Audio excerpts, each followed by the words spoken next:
我是刘志远，我毕生的志愿就是希望从睡眠里面，我把身体的健康找回来。很多人哦，他说哇，叫好困呢，我直接碰一丁碗就困呀。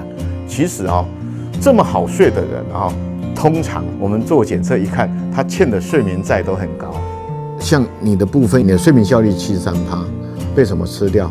被你这个短暂清醒，绿色这个短暂清醒吃掉。所以说你做梦的时间不足。其实每个人晚上是一定要做梦的啊，大概做梦的时间要占20%到25%。如果没有做梦呢，会怎么样？会变笨啊，你的记忆能力、学习能力会变差。我以前是在医院的放射科，在台中荣总。我离开医院以后哈，然后就开始从事床睡觉的这个工作嘛。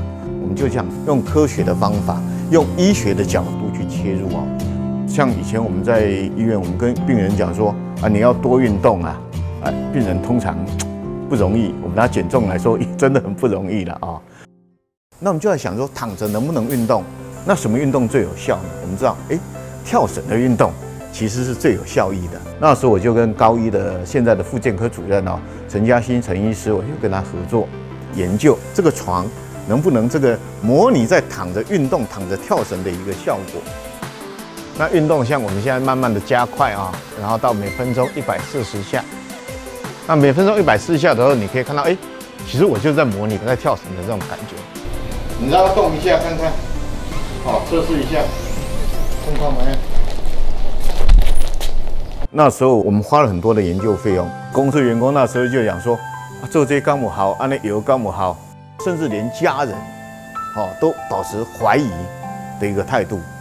因为我爸爸还有一张叫做律动床的商品，这样，然后就是躺着就可以做运动嘛。然后我高中的时候就是还不懂事，然后我就一直觉得就是我爸在骗人，对。然后我那阵子其实蛮不喜欢我们家公司的，然后还蛮不喜欢我爸，因为我觉得这个完全不可靠啊，对。然后直到我大一的时候，然后我又跟我爸去德国 IAM 国际家具展，我那时候看到了一个医生，对，他是复健科医师，然后他是德国人，他是因为他妈妈得了帕金森氏症，所以他才当复健科医师，因为他希望可以治好他妈妈的疾病这样子。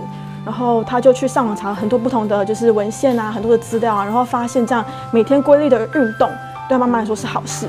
然后他就推着他妈妈，然后推着轮椅这样子走过来，然后就看到我们那张床，非常的兴奋，他就扶着他妈妈，然后上床，然后他妈妈就这样子就是运动了30分钟之后，然后他妈妈本来是这样子，然后他妈妈下床的时候可以跟真的人一样走路，超神奇的，对不对？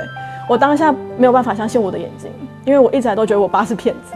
然后我直到那一刹那的时候，我才相信，就是原来我爸真的是在做对社会有贡献的事情。其实，就我们做医学的人哈，为什么会出来从事这个传统产业啊？因为我们在想，就是说，在医院其实是一个当然很专业的事情，但是我们又想说，能不能去做一些不一样的东西？以前我们是用医疗的手段，那现在我们可以用居家的手段，用睡眠的手段来解决我们的健康的问题，提升我们的健康。例如说，睡觉里面会有打鼾，打鼾的话，它是一种呼吸障碍啊。因为我们仰睡的时候，我们气道是椭圆形的，那睡着以后肌肉放松，那就坍塌下来，这个时候就发生打鼾的这个问题。那侧睡的时候呢，我们气道就变成纵轴哦，它塌下来，你看它还是畅通的，所以侧睡就比较不打鼾。那借由这个原理，我们就去设计这样一个止鼾枕。那这个止鼾枕呢，中间这边我们就让它有一个山形，让它隆起来。那你仰睡的时候，头就往这边一歪，你就往侧睡。那如果你睡中间的时候，这边也卡卡的，也不舒服。所以说呢，这个枕头就能够让我们在晚上睡觉的时间保持在80%的时间以上都是在侧睡姿。那侧睡我们就不打鼾。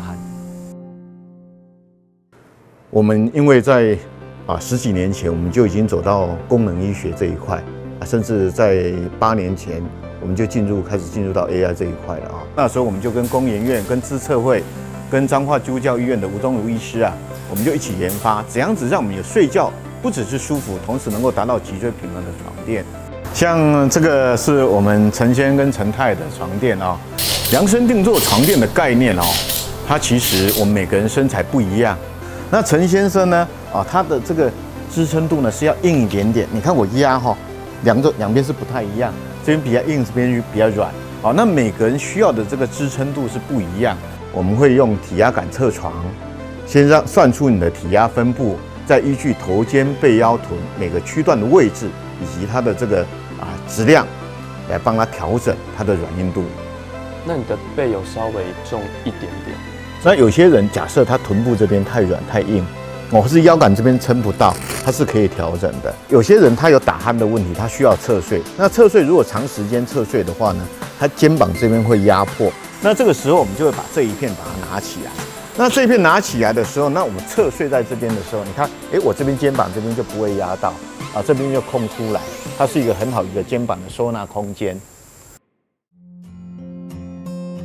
传统来说，我们的床、我们的枕头我们叫做销售业或者制造业。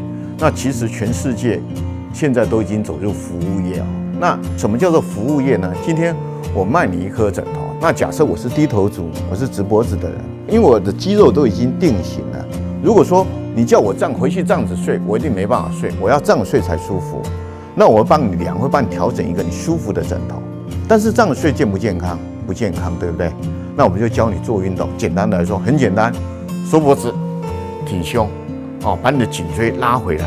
那颈椎慢慢的拉回来的同时呢，我们枕头的垫片这个需要调整的。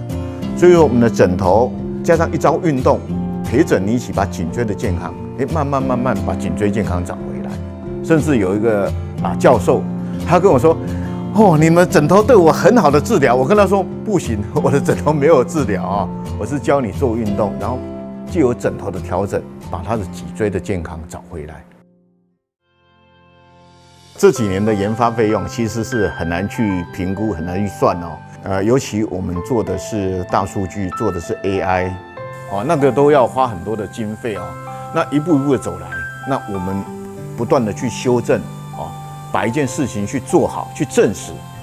那这些这么好的产品把全世界最好的材料都拿来台湾了很多的朋友都跟我讲，刘总，你这个可以卖个5000块一颗枕头，卖个5000块、8000块，甚至1万块都不为过但是我一直觉得说，这些我们的资源来自于国家，来自于社会，那我们应该这么好的东西，要让每一个人都能够用得起。